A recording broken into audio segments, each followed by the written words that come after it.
আজকে বলবো বন্ধ্যাত্ব বা ইনফার্টিলিটি বা বাচ্চা না হওয়ার কারণ, কি কারণে ইনফার্টিলিটি হয়, বন্ধ্যাত্ব হয়, বাচ্চা হয় না, স্বামীর কোন কোন সমস্যা থাকলে এমনটি হয়, স্ত্রীর কোন কোন সমস্যা থাকলে এমন হয়, এবং পরীক্ষা নিরীক্ষা রোগ নির্ণয় করার জন্য কি কি পরীক্ষা নিরীক্ষা করতে হয়, চিকিৎসা কিভাবে নিতে হবে, এইসব নিয়েই থাকবে এই ভিডিওতে। প্রথমে বলবো বন্ধ্যাত্ব কাকে বলে। আমাদের সমাজে বিবাহিত জীবনে স্ত্রীলোক সন্তান ধারণে অক্ষম হলে তাকে বন্ধ্যাত্ব বলে। কিন্তু বন্ধ্যাত্ব স্বামী বা স্ত্রী উভয়ের কারণেই হতে পারে। বন্ধ্যাত্ব দুই ধরনের। এক নম্বর হচ্ছে প্রাথমিক বন্ধ্যাত্ব, প্রাইমারি ইনফার্টিলিটি।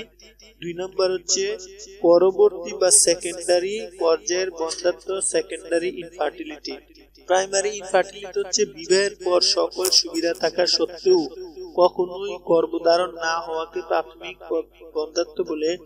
আর দ্বিতীয় পর্যায়ের বন্ধ্যাত্ব, সেকেন্ডারি ইনফার্টিলিটি হচ্ছে কোন মহিলা প্রথমবার গর্ভধারণের পর দ্বিতীয়বার আর যদি গর্ভধারণ করতে না পারে, অর্থাৎ প্রথমবার গর্ভধারণ করছে কিন্তু এর পরবর্তীতে বাচ্চা নেওয়ার চেষ্টা করলেও বাচ্চা আর হয় না, সেটা হচ্ছে সেকেন্ডারি ইনফার্টিলিটি। আর এর কারণ হচ্ছে বন্ধ্যাত্ব স্বামী বা স্ত্রী যে কোনো একজনের বা উভয়ের কারণেই হতে পারে, কিন্তু আমাদের সমাজে অন্যায়ভাবে শুধুমাত্র স্ত্রীদেরকে দোষারোপ করা হয়। এমনকি কোনো কোনো ক্ষেত্রে স্বামীকে দ্বিতীয় বা তৃতীয় বিয়েতে উৎসাহিত করা হয়।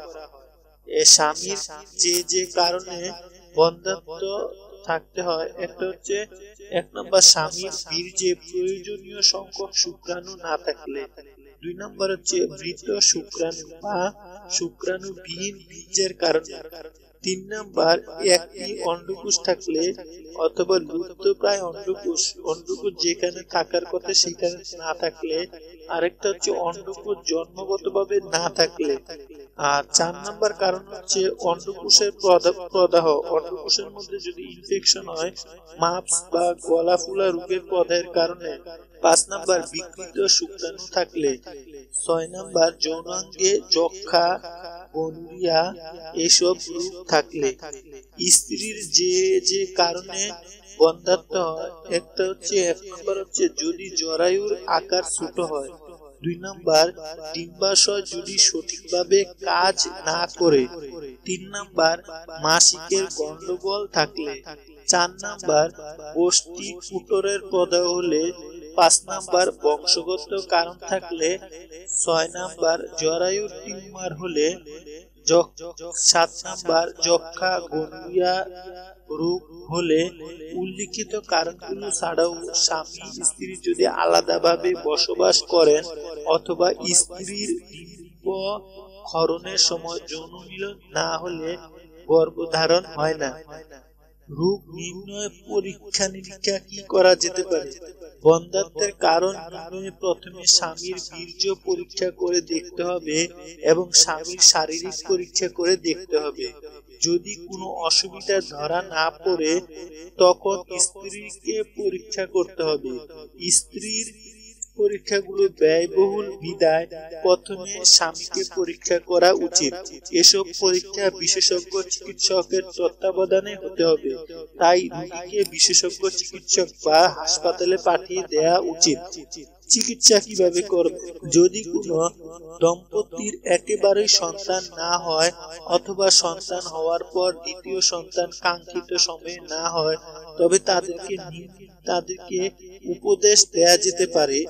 স্বামী ও স্ত্রীকে আশ্বস্ত করে দুশ্চিন্তা কমাতে হবে। সব ঠিক থাকার পরেও শতকরা 20% দম্পতির 1 বছরের বাচ্চা নাও হতে পারে। শতকরা 10% দম্পতির 2 বছরের বাচ্চা নাও হতে পারে। স্ত্রীর মাসিকের যে সময়টাকে তাতে ডিম্বক্ষরণের সময়, অর্থাৎ যখন যোনি পথের নিঃসরণ মিউকাস অনেকটা ঘন এবং আঠালো হবে, সেই সময় স্বামীর সাথে মিলনের পরামর্শ দিতে হবে।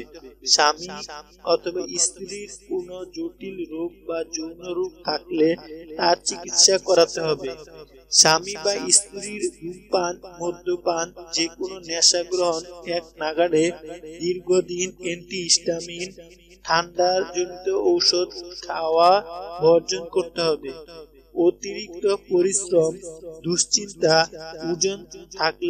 অতিরিক্ত ওজন থাকলে কমাতে হবে। এরপরেও যদি কোনো ফল পাওয়া না যায় তবে অভিজ্ঞ চিকিৎসকের পরামর্শ নিতে হবে। আজকের মতো এই পর্যন্তই। পরবর্তী ভিডিও দেখার আমন্ত্রণ রইল।